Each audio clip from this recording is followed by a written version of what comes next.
हर हर महादेव, जय भोलेनाथ। नमस्कार, मैं साधना पांडे मार्गदर्शन पे आपका स्वागत करती हूँ। तो चलिए दोस्तों, आज हम जानेंगे भोलेनाथ का परम प्रिय व्रत प्रदोष व्रत के बारे में।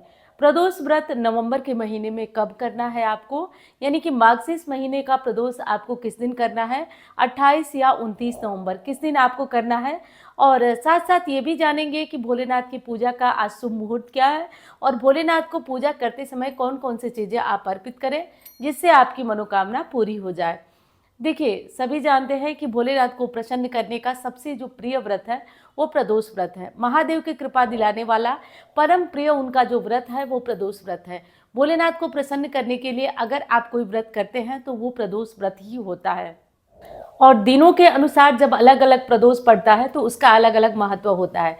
जैसे सोमवार के दिन अगर प्रदोष पड़ता है तो इस प्रदोष को अगर पूजा आप शिव जी की करते हैं तो उससे शिव जी की पूजा के साथ साथ आपके चंद्रमा मजबूत होते हैं। और यदि मंगलवार को प्रदोष पड़ता है तो आप उस दिन जो पूजा करते हैं उसके साथ साथ मंगल ग्रह भी मजबूत होते हैं। बुधवार को करते हैं तो बुध ग्रह मजबूत होते हैं, गुरुवार को करते हैं तो गुरु ग्रह मजबूत होते हैं, शुक्रवार को करते हैं तो घर में लक्ष्मी आती है, क्योंकि ये जो प्रदोष होता है शुक्र ग्रह से जुड़ा हुआ होता है। कई लोगों का प्रश्न होता है कि किस दिन प्रदोष का हमें करना चाहिए, जैसे कि कोई शुक्र प्रदोष उठाया है, कोई सोम प्रदोष, तो केवल सोमवार को ही प्रदोष आने पे वो प्रदोष करता है। लेकिन ऐसा कोई नियम नहीं है। जब आप प्रदोष व्रत करना चाहते हैं और शुरू कर रहे हैं तो आप जिस दिन भी प्रदोष आए आपको उस पूरे प्रदोष का व्रत, यानी महीने में 2 प्रदोष चाहे जिस दिन भी पड़े आपको करना अनिवार्य है। जो लोग नया व्रत करना चाहते हैं प्रदोष का, वो नया प्रदोष व्रत भी इस प्रदोष से धारण कर सकते हैं। तो जिन लोगों को मन है कि नया नया प्रदोष व्रत करना है, करें या नहीं करें, तो इस बार बहुत ही उत्तम तारीख है, उत्तम दिन है, आप बिल्कुल प्रदोष का व्रत कर सकते हैं। प्रदोष व्रत में रही बात ये कि भोलेनाथ की पूजा कैसे करेंगे, तो देखिए दोस्तों, केवल विधि विधान से ज़्यादा ज़रूरी है केवल मानसिक रूप से उनकी पूजा करना और केवल उनको पूरे जैसे भाव से पूजना। तो ज़रूरी नहीं है कि हम कौन सी चीज़ चढ़ा रहे हैं, क्या कर रहे हैं, फिर भी मैं कुछ विशेष चीज़ें आज की वीडियो में आपको बताने वाली हूँ। और वीडियो पसंद आ जाए, आपको अच्छी लग जाए तो लाइक करिएगा, क्योंकि आपके लाइक से मैं बहुत ज़्यादा मोटिवेट होती हूँ, बहुत ज़्यादा मैं मोटिवेट होती हूँ। साथ साथ ये लगता है कि नहीं, जो मेहनत कर रही हूँ, प्रयास कर रही हूँ, वो प्रयास आप लोगों को पसंद आ रहा है। और हाँ, आप लोग चैनल को सब्सक्राइब भी ज़रूर कर लीजिएगा, इससे मेरा भी हौसला वर्धन होता रहेगा। अब देखिए, भोलेनाथ की पूजा में पहले मैं आपको उपाय बता देती हूँ, क्योंकि आज जिन हमारी बहनों की, बेटियों की या हमारे बेटों की शादी में विलंब हो रहा है, आप लोगों को एक बहुत ही अचूक उपाय बता रही हूँ, आप लोग करिएगा। आप लोग केसर ले लीजिएगा, कच्चा दूध सुबह ही इंतज़ाम कर लीजिएगा, सुबह ही इंतज़ाम कर लीजिएगा कच्चे दूध का। कम से कम जो उपाय बता रही हूँ उसमें 1.25 लीटर दूध की आपको आवश्यकता होगी। अब रही बात ये कि कुछ लोगों को दूध मिल ही नहीं पाएगा, तो पैकेट का दूध या क्या करेंगे जब मिलेगा ही नहीं, तो पैकेट का ही जो काऊ आता है मिल्क, वही ले लीजिए। वैसे अगर शुद्ध दूध मिल जाए तो आप शुद्ध दूध 1.25 लीटर ले लीजिए और उसमें कुछ धागे केसर के डाल दीजिए और केसर का धागा डाल करके और भोलेनाथ को वो दूध समर्पित करिए, चढ़ाइए। और अगर हो सके आपको शिव सहस्त्र नाम आता है तो एक अचूक उपाय बताने जा रहे हूँ। जिन लोगों के पास लक्ष्मी नहीं है, जिन लोगों के पास कोई भी मतलब जिनका काम नहीं बन रहा है, तो ये तो शादी के लिए हो गया कि आप ओम नमः शिवाय बोलते हुए शिवलिंग पे ये जो 1.25 लीटर दूध है वो आप चढ़ाते जाइए और भोलेनाथ से प्रार्थना करिए कि शीघ्र विवाह का योग हो जाए। और कम से कम 5 प्रदोष आप करिए, या फिर दूसरा विकल्प है कि आप ब्राह्मण को बुलाइए और 5 प्रदोष आप रुद्राभिषेक कराइए, जो केसर वाला दूध होता है उससे। तो दोनों विकल्प है। जो लोग ब्राह्मण से, बहुत सारे लोग हैं जो ब्राह्मण से नहीं करा सकते, तो वो अपने आप ही जाकर किसी शिवलिंग में 1.25 लीटर दूध में केसर डालकर और ओम नमः शिवाय बोलते हुए आप रुद्राभिषेक भोलेनाथ का करिए, या ब्राह्मण को बुलाएं तो अति उत्तम है। अब दूसरा उपाय बता देती हूँ, दूसरा आज प्रदोष के दिन कौन सा करना है। तो देखिए, दूसरे उपाय में एक शिव सहस्त्र नाम आता है। शिव सहस्त्र नाम को क्या करना है कि आप शिव सहस्त्र नाम से चाहे आप चावल चढ़ाएं, चाहे आप नाग केसर चढ़ाएं, चाहे आप कमल के फूल चढ़ाएं।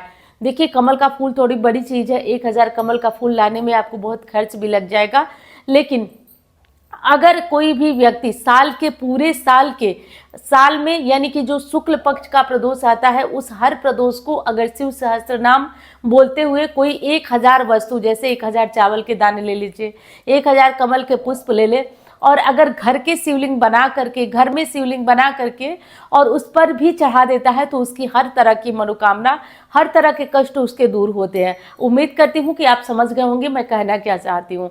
फिर से बता देती हूँ जिन लोगों को दुविधा हो। शिव सहस्त्र नाम, एक एक नाम बोलते हुए एक एक कोई वस्तु, एक चावल का दाना, आप 1000 चावल के दाने, थोड़ा बड़ा उपाय है लेकिन आप ऐसा कर देते हैं तो 5 प्रदोष में आप देखेंगे कि आपका काम पूर्ण हो जाएगा। वैसे पूरे साल कर देते हैं तो कोई ऐसी दरिद्रता नहीं है, कोई ऐसी परेशानी नहीं है जो आपके जीवन में बनी रहे। तो शिव सहस्त्र नाम का पाठ भी प्रदोष के दिन करना बहुत उत्तम होता है। अब चलिए हम बात कर लेते हैं कि प्रदोष का व्रत इस बार यानी नवंबर महीने में आपको रहना कब है, तो किस दिन आपको प्रदोष करना है। तो देखिए, प्रदोष की शुरुआत हो रही है 13 तिथि, त्रयोदशी तिथि की शुरुआत हो रही है 28 तारीख को। 28 तारीख को 6:22 पर त्रयोदशी तिथि की शुरुआत हो जा रही है और अगले दिन 29 तारीख को सुबह सवेरे खत्म हो रही है 8:00 पर। तो 28 तारीख को पूरे दिन का प्रदोष मिल रहा है और शाम को प्रदोष काल की पूजा का शुभ मुहूर्त है 5:45 से लेकर के 7:34 तक। तो इस मुहूर्त को आप नोट कर लीजिए, इसी मुहूर्त में आपको पूजन करना है और 28 तारीख का प्रदोष आपके लिए उत्तम है। 28 नवंबर को आपको प्रदोष का व्रत करना है और आज के दिन गुरु प्रदोष मिल रहा है और गुरु प्रदोष व्रत उन लोगों के लिए वरदान है जिन लोगों के विवाह में विलंब हो रहा है या जिन लोगों के पति पत्नी के रिश्ते अच्छे नहीं है या गुरु चांडाल योग है या कोई भी गुरु से जुड़ा हुआ अगर योग कुंडली में कोई पंडित जी बताए हैं तो आप ये केसर और दूध वाला उपाय कर सकते हैं। और जिन लोगों को नौकरी नहीं मिल रही है, जो लोग राजनीति क्षेत्र से जुड़े हुए हैं, जिनको बहुत नाम चाहिए, जिनको बहुत प्रसिद्धि चाहिए, वो जो मैंने कमल के फूल वाला चावल वाला उपाय बताया वो कर लीजिएगा। इसका बहुत ही अच्छा रिस्पांस आपको देखने को मिलता है। और एक चीज और बताऊं, सारे उपाय एक तरफ है, दिल से आप भोलेनाथ को मानिए, दिल से। ऐसा नहीं है कि भोलेनाथ के भक्त है या फिर मैं आपसे कह रही हूँ तो मेरे जीवन में कोई ऊंच नीच नहीं आती, उतार चढ़ाव नहीं आता, बिल्कुल आता है। लेकिन मेरा ये उद्देश्य है और मैं आपसे भी हजारों बार कही होंगी कि अगर कुछ बुरा भी होता है तो उसको प्रभु की इच्छा मानिए और अधिकतम बहुत तकलीफ हो रही है तो भोलेनाथ के मंदिर जाइए और कहिए कि बाबा ये सब आप क्या कर रहे हैं, बाबा देखिए मैं बहुत तकलीफ में हूँ, बाबा मैं बहुत परेशान हो रही हूँ, लेकिन मैं टूट जाऊंगी लेकिन इस दरवाजे से कहीं और नहीं जाऊंगी। तो कहीं दरवाजा छोड़ के मत जाइए, अपना विश्वास दृढ़ रखिए, कहीं अपना विश्वास अडिग करके कहीं जाइए मत। ऐसा ना हो कि आप कोई देवता बदल लें, कोई भगवान बदल लें। जिस पे आप भरोसा करते हैं, मैं केवल भोलेनाथ की ही बात नहीं करूँ, जिस पे भरोसा करते हैं, दुख के समय भी उनसे कहिए कि अब मैं टूट रही हूँ और इतना दुख इतनी परेशानी न दीजिए कि मैं टूट जाऊं, बिखर जाऊं। ऐसा बोलिए, प्रभु जरूर सुनेंगे आपकी बात। इतना सुनिए। और ये जो 2 उपाय बताए हूँ गुरु प्रदोष है, ये दोनों उपाय कर लीजिएगा। गुरु प्रदोष पे ये काफी असरदार उपाय है। जिन बच्चों के विवाह में बेटी या बेटा विलंब हो रहा है और जिन लोगों को हर तरह की मनोकामना चाहिए, वो शिव सहस्त्र नाम बोलते हुए 1000 चावल, 1000 कमल के फूल या 1000 नाग केसर या कोई भी 1000 वस्तु गिन करके रख लीजिए और उससे कर लीजिए। अगर मुश्किल लगता है तो आप इस उपाय को रहने दें, क्योंकि हाँ ये मुश्किल तो है, 1000 चीजों को गिनना पड़ेगा, एक एक नाम बोलते हुए चढ़ाना पड़ेगा। तो एक एक नाम बोल करके, जैसे एक नाम बोलिए एक चढ़ा दीजिए, एक नाम बोलिए एक चढ़ा दीजिए। और ये मंदिर में नहीं हो पाएगा क्योंकि भीड़ रहेगी, इसलिए घर पे मिट्टी का शिवलिंग बना ले या घर पे कोई शिवलिंग है तो वहां चढ़ा लें, या है कोई मंदिर में व्यवस्था आपकी तो मंदिर में जाके भी कर सकते हैं। तो उम्मीद करती हूँ जानकारी आपको पसंद आएगी। चलिए अब मैं मिलती हूँ आपसे अन्य वीडियो में। धन्यवाद। हर हर महादेव।